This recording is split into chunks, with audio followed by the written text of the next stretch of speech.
Hello, it's Guy Arnold here from Slow Selling, and this is a short video entitled How to Increase Your Price Without Losing Customers. The purpose of this video is a few short, simple instructions to help you take one or two actions. And then you can come back to the video and look at the points.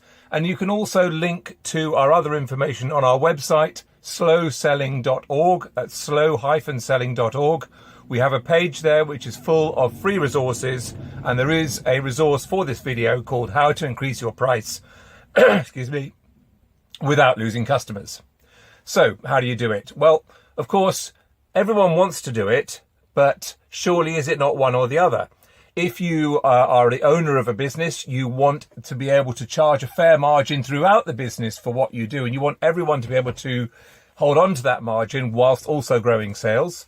If you're a manager, you want your team to be able to do that. And if you're an individual selling things, of course, you want to be able to sell your stuff at a fair margin, be able to increase your margin in line with what you're delivering without losing sales or losing customers.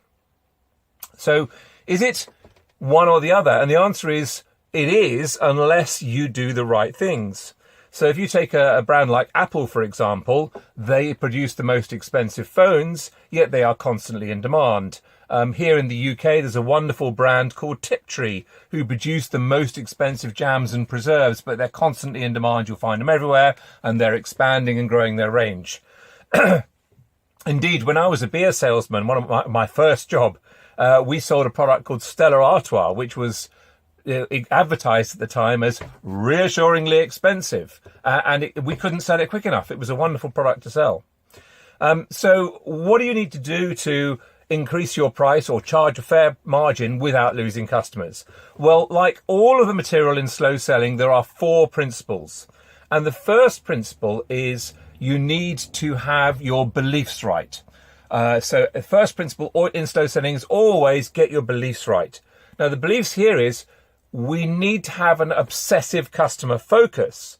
We need to focus on doing what we do so well that customers want to buy us, want to come back from us, and then, and only then, will we succeed.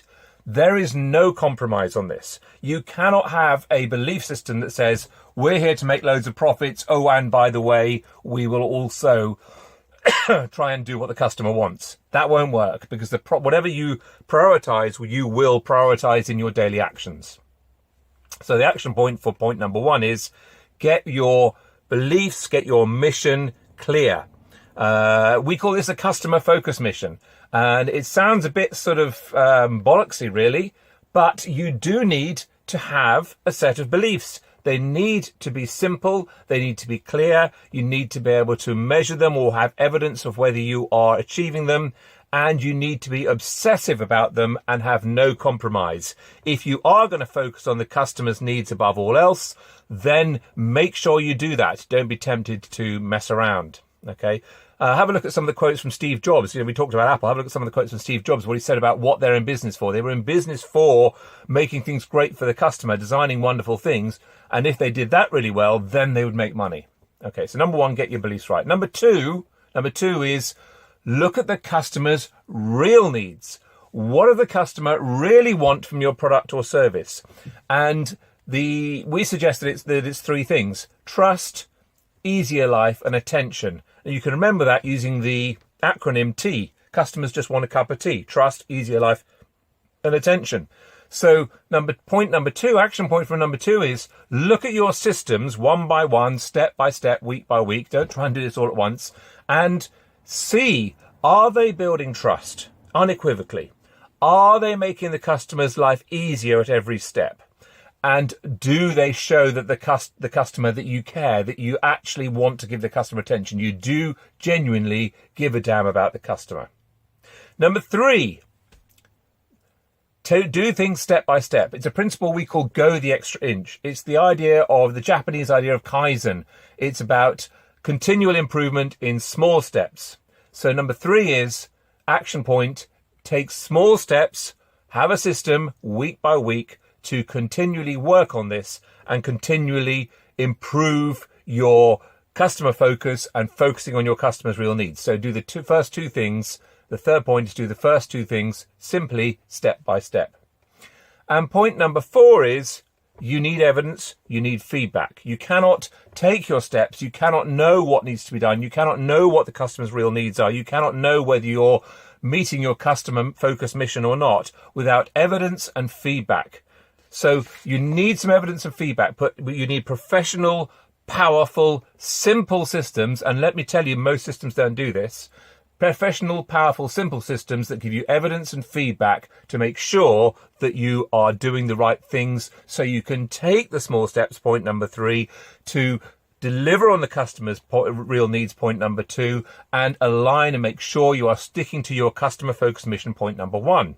Okay, so there's 4 things you can do. If you do all of those things, customers will love you, they'll be loyal to you, they'll rave about you, they'll come back for more, they'll buy more each time, and then, of course, and only then you will be able to increase your price, charge a fair price, whatever you want to do here, without losing your customers, because your customers will love you and will want to stay with you. Okay, so you may be a manager, you may be a business owner, you're busy and stressed, making changes is daunting. Who's going to go with you? How is it going to work? There's a lot to be done. There's usually very little time available to do it, but that's why we call this process slow selling. Take it slowly. Do it one step at a time. Perhaps start with your belief or start with your evidence and feedback systems, and then take it step by step.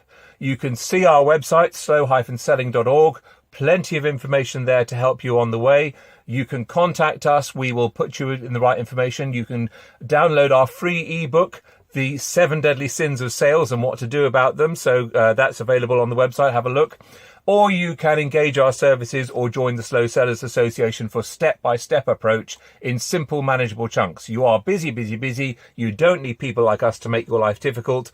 Our role is to make your life easy by making the information simple to access. So that's it. That's a little bit about how to increase your price without losing customers. My name's Guy Arnold. We're from Slow Selling and the Slow Sellers Association. Thanks for watching. Remember, take one step today and you're on the route to amazing success. Thank you very much.